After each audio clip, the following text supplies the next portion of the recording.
And all of this comes as President Trump announces a new round of tariffs, including a broad range of imports that could affect everything from the drugs you take to home improvement products. Tonight, Kelly O'Grady explains what it could mean for you and your family. So we got some new tariffs breaking overnight. The president has announced he is instituting 4 new sets of tariffs, and they are set to go into effect next Wednesday, October 1st. So let me run you through what might be changing on that date. So one, you're going to see a 100% tariff on pharmaceutical goods coming from outside the U.S.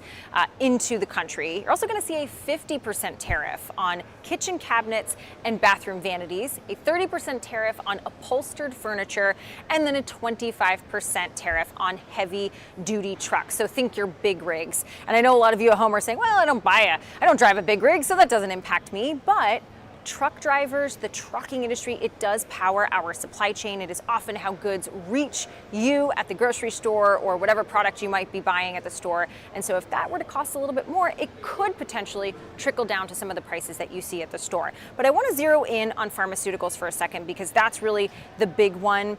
The industry had been expecting this tariff. The president had floated it in the past, but 100% tariff, it could mean higher prices on medications for Americans, potentially less access to those medications, and then higher insurance costs. However, the president has stated his goal is to bring the supply chain here to have those drugs manufactured in the country for national security reasons. And if there is a company that has committed to breaking ground or is in construction on some of those new facilities, they would be exempt from that tariff. And I will highlight drug companies such as Eli Lilly, AstraZeneca, Johnson & Johnson. They have already, ahead of this, committed tens of billions of dollars to manufacture their products here in the U.S. So all in all, you could see higher prices for a lot of these different goods, but you could also see companies decide to manufacture more of their products here.